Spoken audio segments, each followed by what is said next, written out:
자, 사도행전 1장은 예수님께서 부활 승천하시기 전에 제자들에게 보이시면서 말씀하시죠. 성령을 보내주시겠다고 약속하시고 성령이 임하시면 너희가 권능을 받고 예루살렘과 온 유대와 사마리아와 땅끝까지 이르러 내 증인이 되리라, 이렇게 말씀하셨어요. 그리고 예수님을 판 제자 중에 가룟 유다를 대신해서 마띠아라는 사람을 세워서 12사도를 다 채우시죠. 그리고 사도행전 2장에 이제 성도들이요, 예수님을 믿는 성도들이 다락방에 모여서 막 기도하고 있는 중에 어떤 일이 벌어졌냐면 예수님께서 약속하신 대로 성령이 임하십니다. 성령이 임하자 어떤 일이 벌어지냐면 예루살렘에 모였던 여러 나라 사람들이 히브리 말을 모르는 사람까지도 성령의 그 충만하심을 입고 어떻게 해요? 서로 소통이 돼요. 모든 사람들이 다 예수 부활 때문에 어떤 일이 벌어져요?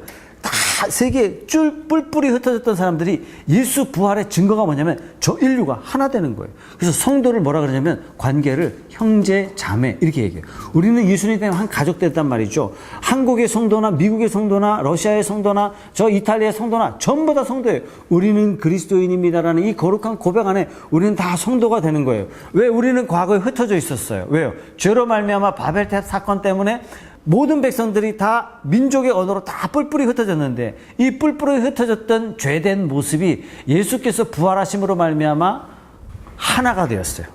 언어가 하나가 되었다는 얘기는 소통이 가능해졌다는 얘기고 한자리로 모였다는 뜻이고 문화가 하나가 되었다는 뜻이고 이게 성령의 충만함, 즉 부활의 증거로 나타나게 되었습니다. 이것 때문에 베드로가요 오순절 날에 설교를 하게 되죠. 설교하는 이 가운데 어떤 일이 벌어지냐면 놀라운 일이 벌어져요. 성령이 임하게 되고 반대로 야, 저거 술 취한 사람들 아니야? 이런 믿지 않는 사람들은 그렇게 바라보는 일이 일어났습니다. 예수님께서는 1장에 성령을 보내주겠다. 2장에는 그 성령이 임하셨어요. 성령이 임하자 세상에 저 촌구석 어부 출신 그 무식쟁이 베드로가 설교를 하는데 바리새인과 사두개인과 대제사장들이 베드로의 설교를 듣고 야, 저거 어부 아니야? 이렇게 말할 정도로 성령이 임하자 이런 놀라운 일이 일어났습니다. 자, 성령이 임하셨다는 사실은 뭐냐면 성령의 반대는 뭐예요? 악령이에요. 악령. 귀신이에요. 귀신 있어요? 없어요? 있습니다. 있습니다. 귀신을 부정하는 순간 우리는 성령도 인정할 수 없는 거예요. 이 세상은 보이지 않는 악한 영이 확 끝까지 잡으려고 하고 있고 잡으려고 하지만 예수께서 피 흘리심으로 말미암아 탁 치셨어요. 더 이상 이 세상을 잡을 수가 없어요. 이제는 예수님이 다시 오실 것을 두려워하면서 떨고 있으면서 성도들을 회방하고 있어요. 두려운 마음을 주고 의심하는 마음을 막 넣어주면서 이 교회를 이간질시키고 미운 마음 들게 하고 시기하게 들고 그래서 교회를 교회되지 못하도록 이 사탄은요 끝까지 방해하고 있어요. 그러나 성령께서는 문제를 통해서 교회를 하나 되게 하시고 성장시키시고 부흥케 하시는 놀라운 일들을 행하시는 것입니다. 자, 지난주에 우리 3장에 보면 베드로가 성전 미문에 앉아있는 안진뱅이 40년 동안 단 한 번도 걸어본 적이 없는 그 안진뱅이가 은과 금은 없거니와 내게 있는 것으로 내게 주노니 곧 나사렛 예수의 이름으로 일어나 걸어라 그러자 안진뱅이가요 벌떡 일어나서 뛰며 달렸어요. 이것 때문에 솔로몬 행각에서 베드로가 설교를 합니다. 자, 하나님께서 왜 이런 일을 허락하셨냐면 베드로가 설교하는 그 메시지가 살아계신 예수 그리스도, 부활하신 예수 그리스도를 증거하기 위해서 안진뱅이가 예수 이름으로 벌떡 일어났어요. 그 예수를 누가 죽였어요? 유대인들이 죽였단 말이죠. 근데 그 베드로가 뭐라고 하냐면 너희들이 죽인 예수가 지금 어디 계시다? 하나님 보좌 우편에 앉아 계시다. 이 메시지는요 정말 두려운 얘기예요. 두려운 얘기예요. 예수가 부활하셨다는 사실이 무엇으로 증명됐어요? 안진뱅이가 일어났어요. 어떻게 일어났어요? 침나서 일어난 것도 아니고 물리치료에서 일어난 게 아니라 예수 그리스도, 예수님은 메시아이십니다. 이 선포로 말미암아 안진뱅이가 벌떡 일어났다는 사실입니다. 자, 이 초대교회가요 들썩들썩 지금 일어나는 겁니다. 지금. 자, 그 가운데 자 오늘 사도행전 4장 말씀에 드디어 베드로와 요한이 공회 앞에서 잡혀가요. 왜요? 로마의 지배권 안에 있습니다. 지금도 이스라엘 가면요 로마의 황제가 별장을 그곳에 만들 만큼 더군다나 거기 무슨 바다가 있어요? 사해 바다가 있잖아요. 당시에 샐러리가 솔트, 소금에서 나왔거든요. 당시 군인들에게 봉급을 뭘로 줬냐면 소금 한 칸만씩 줬단 말이죠. 옛날에 유럽이 포르투갈이 왜 망했어요? 식민지 지배하에서 왜 식민지를 지배하냐면 거기서 후추를 얻으려고 후추. 몽땅 후추를 가지고 엄청 끌고 갔더니 뭐 후추값이 폭락하면서 포르투갈이 망하죠. 스페인에 이제 함락되게 되죠. 자, 당시에 이 소금은요. 황금과 똑같은 게 소금이었단 말이죠. 갈릴리 이 지역은 굉장히 중요한 지역이라 이스라엘 지역을 누가 통치하고 있었냐면 로마가 통치하고 있었고, 그럼 이스라엘의 실제 왕이 다스리도록 총독부를 세워서 니들이 다스려라 이렇게 하는 게 로마의 정책인데, 그럼 누가 다스렸냐면 이스라엘이 이스라엘을 다스리는 것이 아니라 옆에 있는 에돔이 이스라엘이 우리가 원래 땅이야, 우리 땅이야. 그래서 에돔도 이스라엘을 지배했고 로마도 이스라엘을 지배했던 바로 그때 당시였습니다. 그러나 이스라엘의 종교는 민족 종교 유대교였기 때문에 유대교를 이끌어가려면 유대의 지도자가 세워져야 되는데 거기에 대해서는 유대인들의 지도자들이 또 지도자로 서 있는 거예요. 그러면 백성들 입장에서 보면 로마도 지도자고 에돔도 지도자고 종교 지도자도 지도자고 이렇게 돼 있는 거예요. 자, 이 상황 가운데 로마의 지도자는 딱 하나예요. 세금만 거두면 돼. 국민의 10% 딱 세금 걷어서 로마 황제에게 딱 보내면 끝이야. 자기 역할. 또 하나, 여기 이 땅을 로마가 점령하는 동안 배반자가 일어나면 안 돼요. 로마가 점령하는 동안 소요가 일어나면 안 돼. 민중이 권리를 하면 안 돼요. 이게 제일 중요해요. 그 로마 입장에서 이게 제일 중요해요. 총독부 입장에서 제일 중요해요. 에돔 입장에서는 어떻게 하든지 착취해가지고 돈을 많이 걷어들이는 게 제일 중요해요. 자기가 아부떤 게 너무 많기 때문에. 그 다음에 종교 지도자, 유대의 지도자들의 가장 중요한 건 뭐냐면 자기들이 지도자적인 명예를 절대로 놓치면 안 돼요. 국민의 지도자는 누구예요? 에돔도 아니고 로마도 아니고 우리다 이거예요. 이런 역학관계 속에서 있었는데, 자, 지금 베드로와 요한이 지금 뭐 하고 있어요? 설교를 하고 있어요. 어떤 설교를 하고 있어요? 너희들이 죽인 예수가 살아나셨다. 그분은 부활하셨다. 그러니까 한번 생각해 보세요. 뭐 옆집 또래 아버지가 살아났다고? 이것만 해도 동네 난리 나지 않겠습니까? 미친놈 아니야? 이렇게 얘기하는데 자꾸 미친놈 그랬는데 그 미친놈이 계속 살아났다고 빡빡 우기면 어떻게 돼요? 밀란이 일어나는 거예요. 밀란이 일어나는 거예요. 그 예수가 죽었다고 했는데 자꾸 예수가 살았다 그러면서 누구도 일어나요? 안진병이 일어나게 되고 기적도 일어나게 되고 자꾸 이런 일이 일어나고 예수 믿는 사람들이 자꾸 많아지니까 지금 유대 사회가요 자꾸 웅성웅성 되는 거예요. 이 일에 대해서 누가 제일 싫어하냐면 로마가 제일 싫어해요. 그래서 로마가 야 니네 왜 이렇게 시끄러워?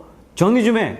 이스라엘의 공회에서, 공회란 바리새인, 사두개인, 서기관 이런 종교 집단 정치 우두머리들이 베드로와 요한을 부릅니다. 야 너희들 법정에 출두해.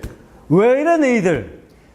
이렇게 된 겁니다. 그 상황이 오늘 4장의 말씀입니다. 베드로와 요한이 공회 앞에 잡혀갔어요. 공회 앞에 잡혀가서 해야 할 일이 뭐냐면 우리 좀 살려주세요. 우리 잘못한 거 없다니까요. 우리 좀 풀어주세요. 이렇게 말해야 마땅한 거 아니겠습니까? 그런데 베드로와 요한이 잡혀가서 뭐 하냐면 담대하게 주는 그리스도시요 살아계신 하나님의 아들이심을, 그 예수가 그리스도 되심을 담대하게 증언합니다. 담대하게 증언하자 놀라운 일이 벌어져요. 공회 회원들끼리 회의하면서 야, 이 사람 어떻게 할까? 이거 어떻게 하면 좋냐? 그러면서 놓아보냅니다. 자기들끼리 협의하기를 더 이상 이 사람들이 떠들지 못하도록 하자. 저건 없었던 일로 덮자. 이것이 세상의 방법인 것입니다. 예수께서 부활되심으로 말미암아 일어난 사건이 뭐냐면 성전 미문에 앉아있는 안진뱅이가 일어나게 됩니다. 이것 때문에 베드로와 요한이 신문을 받게 되죠.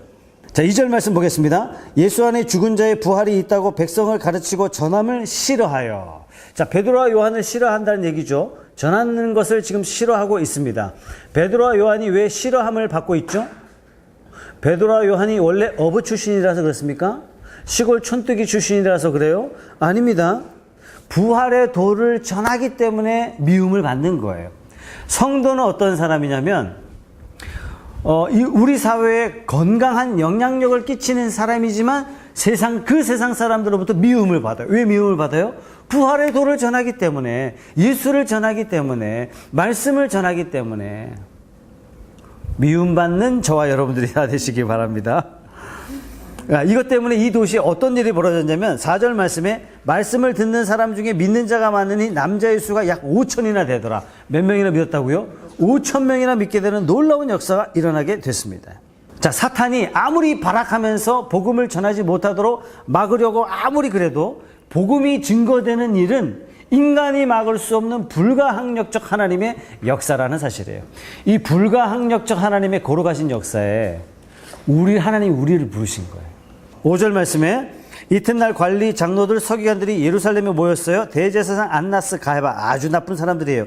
여기 6절에 나오는 안나스 가야바는 누구를 신문했던 사람이냐면 역시 예수님을 십자가에 못 박는 가운데 신문했던 사람들이에요. 자, 7절 말씀, 사도들을 가운데 세우고, 여러분들이 영화 감독이 된다면 한번 정황을 공회에 딱 해서 사람들 쫙 고관 대작들 아주 거룩한 옷들 입고 뭐 판사들 복장하고 모자 딱 쓰고, 그죠? 죄인들 나와라! 그랬더니 베드로와 요한이 질질질 끌려오는 거예요. 베드로와 요한이 딱 가운데 섰고 전부 다 이렇게 딱 로마 군인들도 있고 사두개인 바리새인들 권력자들이 쫙 둘러선 겁니다. 사람이요, 그런 데 서면 쫄리는 마음이 있잖아요. 주눅드는 마음, 소외된 마음, 낯선 마음, 그런 것 때문에 사실 할 말도 제대로 못하고 그런 것이 인지상정인데, 놀랍게도 베드로와 요한은요 담대하게 복음을 증거합니다. 8절 말씀에 이에 베드로가 성령이 충만하여 뭐라고 얘기해요? 백성의 관리들과 장로들아. 그래서 예수님께서 뭐라고 말씀하시냐면 너희들이 누구한테 잡혀가면 무슨 말 할까 그 고민하지 마라. 그때 성령께서 너희에게 할 말을 입에 넣어주겠다. 그럼 우린 뭐 하면 돼요? 기도하면 돼요? 우리 뭐 하면 돼요? 믿으면 돼요? 우리 뭐 하면 돼요? 예수를 의지하면 되는 것입니다. 자, 그러면서 담대하게 선포한 것이 9절부터 12절까지죠. 12절 말씀, 다른 이로서는 구원을 받을 수 없나니 천하 사람 중에 구원을 받을 만한 다른 이름을 우리에게 주신 일이 없음이라. 이 말씀이 저와 여러분의 말씀 되시기를 바랍니다. 오늘날 WCC 뭐죠? 세계 종교 협의회예요. 모든 종교들의 총회인데 기독교도 이런 사람이 있습니다. 불교도 구원이 있고, 다른 데도 다 구원이 있고, 단지 산 정상에 올라가는 길이 다 다를 뿐이지 다 구원이 있어. 이걸 범신론이라고 하죠. 성경은 분명히 이야기하죠. 다른 이로서는 구원을 받을 수 없나니 천하 사람 중에 구원을 받을 만한 다른 이름을 우리에게 주신 일이 없습니다. 지금 이것 때문에 베드로와 요한이 잡혀간 겁니다. 자, 따지고 보니까 14절 말씀에 또 병나은 사람이 그들과 함께 서 있는 것을 보고 비난할 말이 없는지라. 할 말이 없는 거예요. 세상에 나면서부터 안정뱅이 된 사람이 벌떡벌떡 걸어다니는 이 놀라운 일이 일어났는데 뭐라고 말할 수 있는 거예요. 그것도 예수 그리스도 이름으로 일어났다고 하니 부정할 수도 없고 인정할 수도 없고 난처한 상황에 놓여져 있는 겁니다. 15절 말씀, 명하여 공회에서 나가라 이렇게 의논한 다음에 16절 말씀, 이 사람들을 어떻게 할까? 그들로 말미암아 유명한 표적 나타난 것이 예루살렘에 사는 모든 사람에게 알려졌으니 우리도 부인할 수 없는지라. 여러분, 이쯤 되면 예수님이 도대체 누구시냐라고 오히려 되묻고 그분이 그리스도이심이 정말 확실하냐라는 것을 물어서 자기들이 그 믿음에 참여해야 될 텐데, 묻고 있는 이 사람들이 어떤 사람이냐면 모세의 글에 정통했던 사람이고 선지자의 말을 전하는 사람들이고 성경을 규합했던 사람이고 성경을 가르쳤던 사람인데, 이들이 뭐라고 이야기해요? 변명할 여지가 없음에도 불구하고 그들은 예수를 거부합니다. 왜 이런 일이 일어날까요? 명예, 이게 무서운 거예요. 권력, 이건 정말 무서운 겁니다. 명예, 권력, 돈. 그래서 이 마지막 시대는 만몬신이라고 그러잖아요. 돈신. 돈신이 정말 무섭다고. 자기 눈앞에 그리스도를 봤음에도 불구하고 그리스도를 부정할 수밖에 없는 위치에 서 있는 겁니다. 자, 17절 말씀, 18절 말씀. 자, 이들이 어떻게 이야기하냐면 퍼지지 못하게 하고 아무에게도 말하지 못하도록 단단히 일러 놓습니다. 그리고 가르치지도 못하도록 아예 경고해 놓죠. 이 말에 대해서 19절, 베드로와 요한이 대답하여 이르되 하나님 앞에서 너희 말 듣는 것이 하나님의 말씀을 듣는 것보다 옳은가 판단하라. 여러분, 과연 죄수의 몸으로 잡혀온 사람 맞습니까? 이 사람들이 판결자들 앞에, 검사들 앞에, 판단자들 앞에서 담대히 뭐라고 이야기하냐면 하나님 말씀 듣는 것이 옳은가 너희들이 판단하라. 정말 예수 믿는 사람들을 정말 담대하죠. 그죠? 저와 여러분들이 이러한 담대한 하나님의 성령으로 충만하기를 바랍니다. 자, 그러면서 그 병자를 간단하게 이렇게 소개하고 있어요. 22절 말씀, 이 표적으로 병나은 사람은 40여 세나 되었더라. 몇 년 동안 안진뱅이라고 있었다고요? 40여 년 동안 안진뱅이로 있었던 사람이었던 것을 알 수 있습니다. 23절, 사도들이 노임해 그 동료에게 가서 제사장들과 장로들의 말을 다 알리니 그들이 듣고 한 마음으로 하나님께 소리 높여 이르되 대주제여 천지와 바다와 그 가운데 만물을 지으신 이여 또 주의 종 우리 조상 다윗의 입을 통하여 성령으로 말씀하시기를 어찌하여 열방이 분노하며 족속들이 허사를 경영하였는고 세상의 고난들이 나서며 관리들이 함께 모여 주와 그의 그리스도를 대적하도다 하신 이로소이다. 말씀대로 이렇게 되고 있군요. 이렇게 얘기해요. 자, 이거 굉장히 중요합니다. 자, 기도할 때 뭐라고 고백하냐면 대주제여 이렇게 고백해요. 대주제라는 건 뭡니까? 온 천지 만물의 주인이신 하나님이시여 라는 신앙의 고백이에요. 천지와 바다와 그 가운데 만유를 지으신 분이 바로 하나님이십니다. 이렇게 부르짖고 있습니다. 또 하나, 이들이 어떻게 하냐면은 베드로와 요한이 자기가 있었던 일들을 당했던 일들을 와서 고백하는 걸 보니까 지금 상황이 어떤 상황이에요? 핍박받고 있는 상황이죠. 권력자들로부터 핍박받고 있는 상황이에요. 핍박을 받자 이제 성도된 주의 교회 성도들이 뭐라고 고백하냐면 말씀하신 대로 그리스도를 대적하도다 하신 이로소이다 이렇게 고백해요. 이 말은 어떤 의미가 담겨져 있냐면 자, 여러분, 우리는 하나님 앞에 기도해요. 어떤 기도하죠?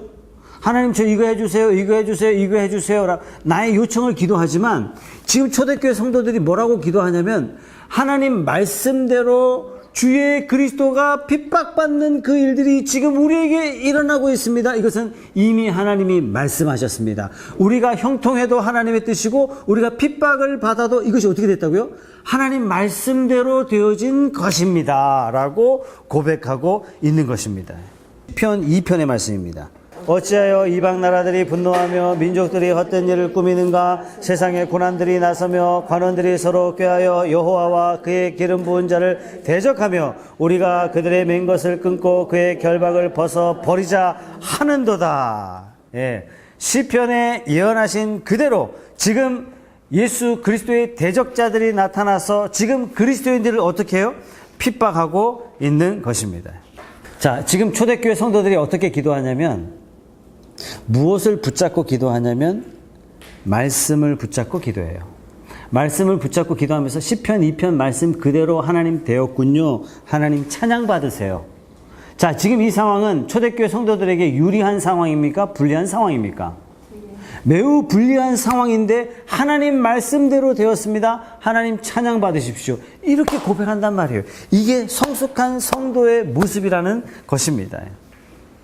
지금 사도들은 어떻게 기도하고 있냐면 자기에게 유리하게 기도를 끌고 가면서 하나님을 상황에 따라서 찬양하고 상황에 따라서 하나님을 향하여 원망을 드러내는 것이 아니라 하나님의 말씀하신 바를 따라서 자신들에게 비록 불리하게 진행될지라도 하나님을 찬양하고 있습니다.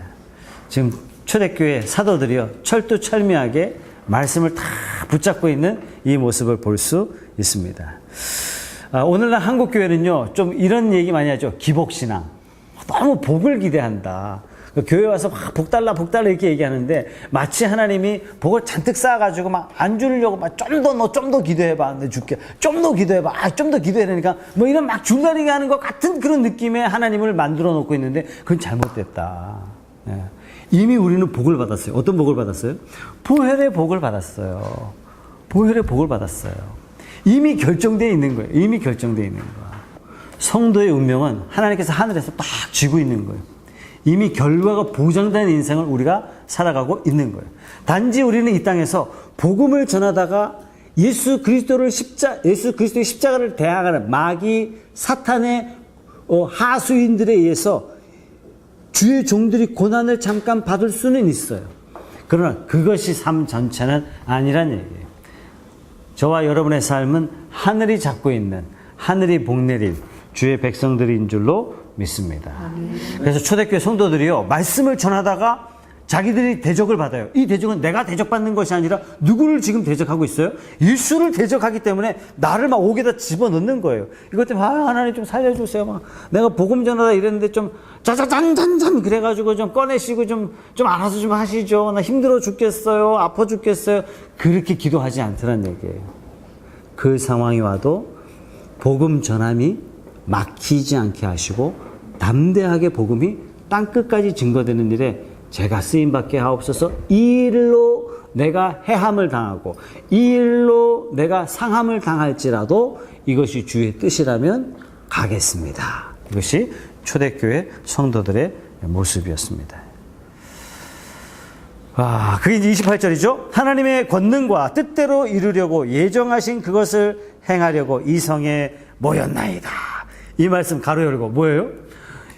예정하신 그 일이 비록 고난의 길일지라도 우리가 모였습니다.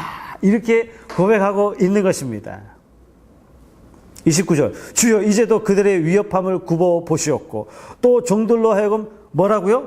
우리를 숨겨주십시오. 우리 피난 가게 해주십시오. 그것이 아니라 담대히 하나님의 말씀을 전하게 하여 주시옵소서. 신앙생활 하다 보면요, 가끔 열심히 기도하다 보면 자꾸 이런 착각을 해요. 하나님은 좀 게으르시고 하나님 복을 좀 더디 주시고 하나님 좀 인색하시고 이런 느낌을 확 받아요. 나는 열심이고 나는 최선을 다했는데 하나님 감감무소식이고 요즘 하나님은 아프리카 선교사들만 기도를 들으시는 이런 생각도 들고. 왜요? 하나님을 마치 미신처럼 우상처럼 여기는 거예요. 하나님은 저와 여러분들의 하나님이시며 만유의 주제이시며 저와 여러분들을 복음의 거룩한 도구로 부르신 줄로 믿습니다. 30절 손을 내밀어 병을 낫게 하시었고 표적과 기사가 거룩한 종 예수의 이름으로 이루어지게 하옵소서 하더라. 31절 빌기를 다음에 모인 곳이 진동하더니 무리가 다 성령이 충만하여 담대히 하나님의 말씀을 전하니라. 자, 이때 당시에 담대히 하나님 말씀 전했을 때 당시는 목숨의 위협을 받던 그런 시대. 자, 이게 이제 초대교회 베드로와 요한이 공회에 잡혀가서 위기를 당했지만 그 위기 때문에 교회가 축소되고 그 위기 때문에 교회가 방향을 틀었던 것이 아니라 위기를 직면하면서 교회가 담대하게 세상을 향해서 나가게 됩니다. 교회는 언제 성장하냐면 위기를 만나면 성장해요. 이 프론스 교회도 위기를 통해서 성장하는 교회가 될 줄로 믿습니다. 아멘. 자, 그러면서 32절부터 37절까지 자, 이 성도들이 이제는 어떻게 삶을 사느냐면 이렇게 보여주고 있어요. 어떻게 해요? 믿는 무리가 한 마음과 한 뜻이 돼요. 좋은 교회는요, 한 마음과 한 뜻이 되는 거예요. 좋은 교회는 시설이 삐까뻔쩍한 그런 곳에, 좋죠, 물론. 그것보다도 진짜 좋은 교회는 한 마음과 한 뜻이 되는 거예요. 네. 아멘. 모든 물건을 서로 통용하고 자기 물건을 조금이라도 자기 것이라 하는 이가 하나도 없더라. 33절 말씀, 사도들이 큰 권능으로 주 예수의 부활을 증언하니 무리가 큰 은혜를 받더라. 그러니까 성도들이 어디에 은혜를 받냐면 그 죽으신 예수께서 부활하셨다는 이 메시지를 듣고 은혜를 받는 거예요. 이 은혜 때문에 어떻게 해요? 34절 말씀에 그 중에 가난한 사람이 없으니 왜 없어요? 예수 믿었더니 하늘의 벼락 돈이 막 떨어지고 금이 쏟아져가지고 가난한 사람이 부자가 됐다는 뜻이 아니라 이는 밭과 집 있는 자는 팔아서 그 판 것의 값을 가져다가 사도들의 발 앞에 두매 그들이 각 사람의 필요를 따라서 나눠줬어요. 나눠줬는데 도네이션 한 사람을 소개하고 있어요. 36절에 그 이름을 일컬어 바나바라. 왜 거론하냐면 나중에 사도행전에 굉장히 중요한 인물이 되기 때문에 이 사람을 따로 구별합니다. 자, 그러면서 37절 말씀, 그가 밭이 있음에 팔아 그 값을 가지고 사도들의 발 앞에 두니라. 자, 초대교회 성도들이요, 한 마음과 한 뜻이 되었습니다. 한 마음과 한 뜻이 되었다는 것은 그들의 마음이 성숙했기 때문에, 인격이 훌륭하기 때문에 그런 것이 아니라 예수로 말미암아 하나가 되었습니다. 다음 주에 읽을 5장에 보면 아나니아와 삽비라가 나와요. 아나니아와 삽비라는 어떤 사람이냐면 이 천연 집사가 집을 팔아서 교회에다 갖다 바쳤어요. 그럼 어떻게 해요? 제가 조용히 하는 게 아니라 성도들에게 얘기하죠.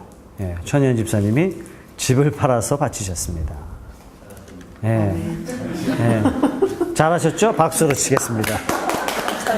이랬더니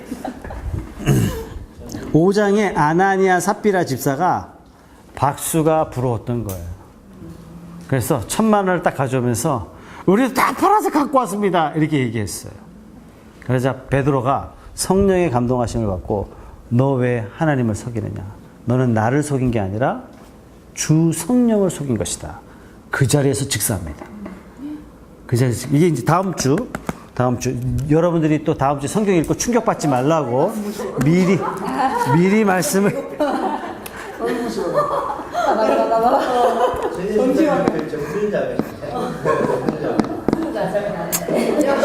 자, 이것은 자, 교회가요 공에 잡혀 베드로와 요한이 공에 잡혀갔지만 위기를 당했지만 교회는 주께서 부활하신 그것 때문에 와 건강하게 든든하게 세워지고 있는 이 일을 누가 또 시기하냐면 사탄이 시기해서 어떻게 해요?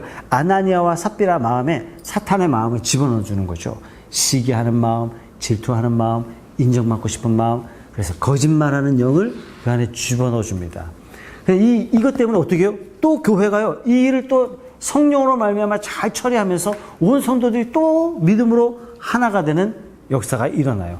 교회가 예수 부활로 말미암아 교회가 세워진 이 교회는 계속 외부의 공격을 당해요. 사탄의 공격을 당하지만 이 사탄의 공격을 하나님께서는 악을 손으로 바꾸사 교회를 더욱더 교회되게 견고하게 세워가신다는 사실을 또한 우리는 말씀을 지나가는 동안 한번 살펴봐야 되겠습니다. 자, 베드로후서 1장 말씀 한번 찾아보겠습니다. 베드로후서 1장. 그러므로 너희가 더욱 힘써 너희 믿음의 덕의 지식의 절제를, 절제의 인내를, 인내의 경건을, 경건의 형제의 우애를, 형제의 우애의 사랑을 더하라. 여러분 어떻게 순서가 되냐면요. 믿음의 위에 덕을 쌓아요. 믿음 위에 덕을 쌓아요. 우리가 믿고 성숙한 사람으로 세워져가요. 덕 위에 뭐가 세워지냐면 지식이 세워져요. 덕 밑에 지식이 있으면 지식 갖고 자랑하게 되죠. 덕 위에 지식이 쌓아져요. 지식 위에 절제가 쌓아져요. 절제 위에 인내가 쌓아지고 인내 위에 경건이 쌓아지고 경건 위에 형제 위에. 여러분 위로 갈수록 이게 수준이 높은 겁니다. 형제 우애 다음에 뭐가 세워져요? 사랑이 세워집니다. 자, 그러면 성경은 하나님을 뭐라고 표현합니까? 하나님은 사랑이십니다. 하나님은 사랑이십니다. 불교는 자비라고 이야기하고 기독교는 뭐라고 이야기해요? 사랑이라고 이야기해요. 자, 하나님은 사랑이십니다. 기독교는 사랑입니다. 성도는 하나님의 사랑을 배워요. 그래서 신약 성경은 또 뭐라고 표현했냐면 성도를 신의 성품에 참여한 자 이렇게 말합니다. 자, 그러면 이 사랑이 어떻게 나오냐면 사랑 밑단계가 뭐예요? 형제우애, 형제우애. 초대교회가 뭘 보여주고 있어요? 형제우애를 보여주고 있는 거예요. 이 교회에 사랑이 충만하게 되는 거예요. 그러니까 어떻게 해요? 주변에 있는 많은 사람들이 초대교회 공동체를 보고 이 공동체는 역사에 단 한 번도 볼 수 없었던 전무후무한 굉장히 특별한 공동체다. 이거는 회당과 다르다. 이거는 유대교 집단과 다르다. 이거는 로마 집단과 다르다. 이 교는 다르다. 그래서 5,000명, 6,000명, 10,000명, 20,000명 성도들이 모이게 되었던 겁니다. 자, 초대교회 베드로와 요한을 통해서 하나님께서 이러한 놀라운 일들을 보여주고 계신 겁니다. 자, 이때 당시에는 영적으로도 부족한 사람이 없었고 육적으로도 부족한 사람이 없었던 교회, 초대교회. 그래서 지금 오늘날 우리 프로스 교회 하면서 항상 어디로 돌아가자? 야, 우리도 초대교회로 돌아가. 초대교회를 사모하고 초대교회를 꿈꾸는 것입니다. 그래서 이 프로스 교회 안에 하나님의 사랑이 충만한 교회, 하나님의 사랑을 딱 한꺼풀 베껴보니까 뭐가 있어요? 형제의 우애가 가득해요. 형제의 우애 한꺼풀 딱 베껴보니까 뭐가 있어요? 경건이 있어요. 경건을 벗겨보니까 뭐가 있어요? 예, 인내가 있어요. 이런 일들이 어떻게 일어나느냐? 예수께서 부활하심으로 이런 일들이 일어나게 됐다. 그래서 교회는 가족이에요, 가족. 가족이기 때문에 우리는 뭐라고 얘기하냐면 형제님, 자매님 이렇게 이야기하는 거죠. 자, 이렇게 해서 사도행전 4장이 마쳐지고 다음 주 사도행전 4장 무시무시한 사건을 통해서 오히려 교회가 견고하게 세워지는 이런 사건들을 또 다음 주에는 함께 살펴볼 수 있을 겁니다. 초대교회의 모습과 같이 우리가 주의 살아나심을, 주의 부활하심을 통해서 우리가 기뻐하며 감사하며 이 부활의 도를 세상에 담대히 전하는 그러한 삶이 되게 해 주시옵소서. 푸른숲 교회가 그리스도의 십자가를 증거하고 그리스도의 부활을 증거하는 예수 보혈의 피를 자랑하는 주님의 귀한 교회로 이 마지막 시대에 쓰임받게 하여 주시옵소서. 이 교회를 통해서 초대교회의 모습을 재현하여 많은 사람들을 사랑으로 섬기고 아껴나가는 형제 우애와 사랑이 가득한 그런 참 교회가 되어서 이 땅에 낙심한 영혼들을 구제하고 사랑으로 품어가는 주님의 귀한 교회로 성장하게 하여 주시옵소서. 다 같이 한번 부르짖어 기도하겠습니다.